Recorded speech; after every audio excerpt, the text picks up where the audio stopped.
know it's a tough act to follow. I know you're all looking for a song and dance. The best I'm going to tell you in the entire presentation I'm going to give in a second is we're over halfway. We're over halfway done. We're on the downhill approach to finishing up the evening.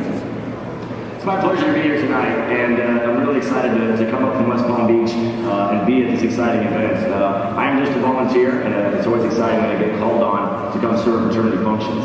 I'm here tonight to talk to you about an idea that I have now been pondering for roughly 20 years. Back when I was 19 years old, a sophomore at Southern Illinois University in Carbondale, I read a book called The Evolution of Civilizations by Carol Quigley.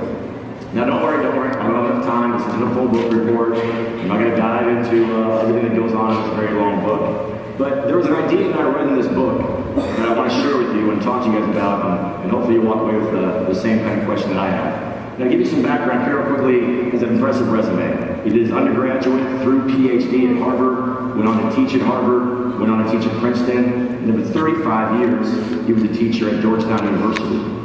This is where he wrote The Evolution of Civilizations. The book basically is an analytical way to look at history. So instead of saying what happened in history, but saying why something happened in history, and more importantly, not just the events leading up to that historical event, but what caused it. Is there a cause and event relationship? Basically taking the scientific principle and applying it to history.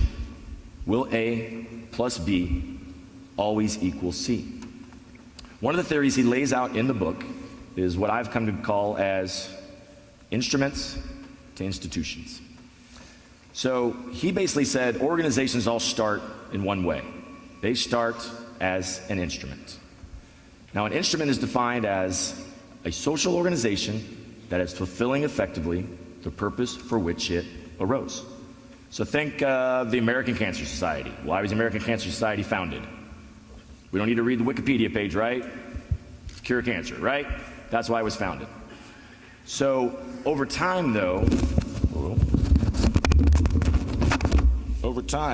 microphones fall off. Over time, the organization will evolve. It will change, and it will become an institution. An institution is an instrument that has taken on activities and purposes of its own, separate from and different from the purposes for which it is intended. So, to put it simply, an instrument seeks to fulfill its purpose. An institution has expanded its primary role, and here's a key factor. An institution will seek to preserve itself. But nothing lives forever. Nothing. And over time, Carol Quigley theorized every institution eventually dies.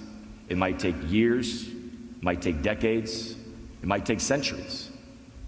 But every institution eventually dies. And all organizations follow this cycle. Instrument to institution to finally death. So I read this when I was 19 years old, and since that time, I swear to you, I see it everywhere. I see it. I can't get it out of my head. I see these things on the news and I go, there it is. It's in place. I see it in Washington, where political parties worry about re-election more than they worry about passing laws. I see it in higher education, where institutions put more money into athletics than they do into the education programs or research for which they were founded. In fact, I saw a great example not too long ago, actually. You guys might have seen this story. It was around a lot. When the Susan G. Komen Breast Cancer Foundation partnered with the fracking industry. So, no matter which way you're on fracking, I'm not going to get into that, but basically fracking takes a bunch of chemicals, high pressure, pumps it into the ground. And the chemicals are pumping in, most people aren't even going to argue with the fact that they are known carcinogens. They are. They're just saying they put them in deep enough, it's not a big thing to worry about. But at the end of the day, the Komen Foundation was founded to cure cancer, and they are now taking money and partnering with an organization that allegedly causes cancer. So these are the examples of institutions that I think are pretty prevalent. And you have to look longer. You have to look maybe a little deeper.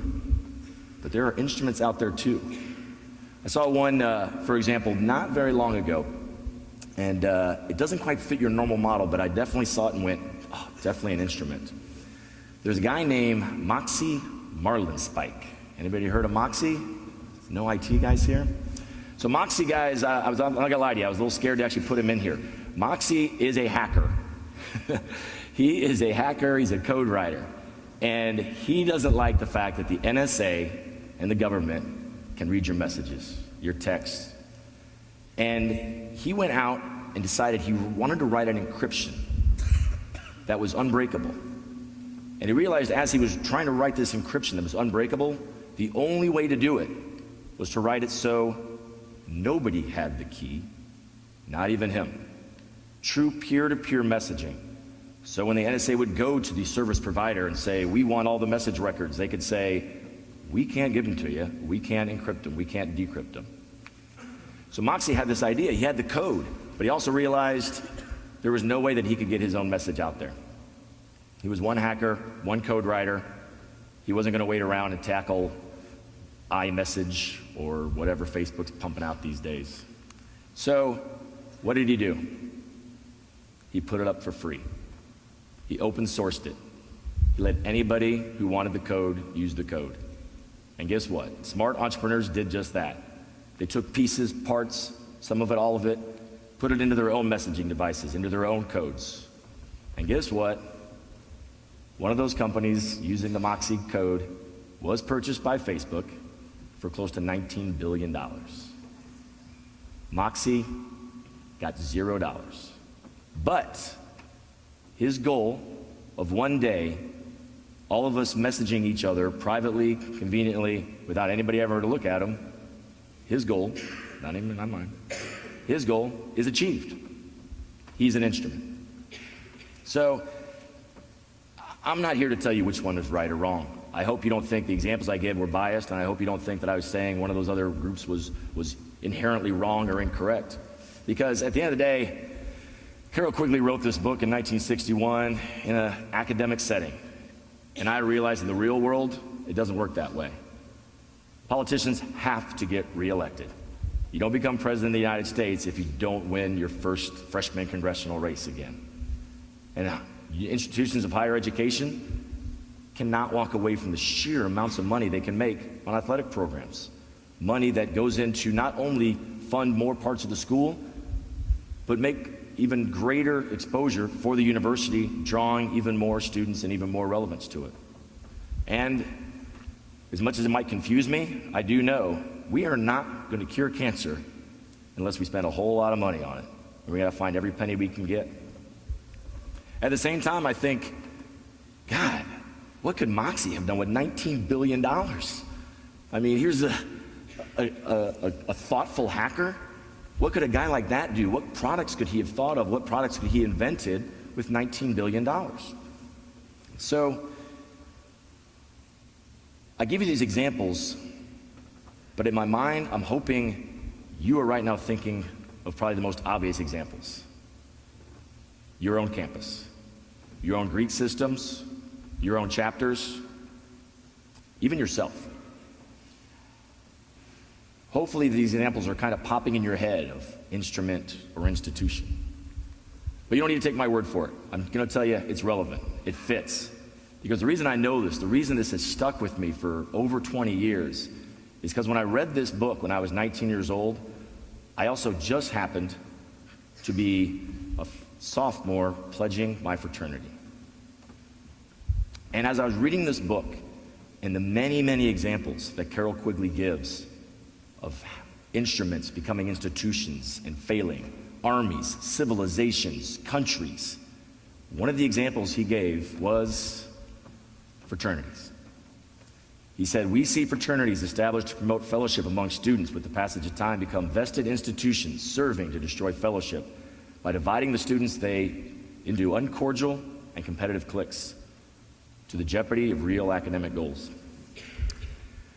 I read this, guys, and it hit me so hard because of all the examples I read in the book, that one sentence was me. I was living it right then. I could see it in my own chapter. I could see the things I was memorizing and regurgitating as a pledge contradicting what I was being asked to do as a pledge and the things that actives were doing with me or to me. And I've continued to see that throughout the rest of my fraternal experience. Far too often, I see our chapters, fraternities and sororities, who were founded on noble intentions that we can all still quote from our very first meetings of our very first fraternities or sororities. But yet they use their resources, their money, their time for activities and endeavors that contradict why they were founded. I think this happens for two reasons. I think there are two reasons why this happens at these campuses and these fraternities or sororities. One is they're leaderless. The second is if they're not leaderless, the leaders they have do not want to challenge the membership. They don't want to say, you know what, we're having too many social events, we're having too many parties, or this is not in line with our philosophy as a fraternity or a sorority. You know what they want? They say, if we did that, nobody would join. We wouldn't have the membership. What they're really saying, guys, is they want to preserve the institution. They want to keep the members happy and keep them coming, not necessarily fulfill the goals of why they started the fraternity in the first place. But like I said, I don't know the answer.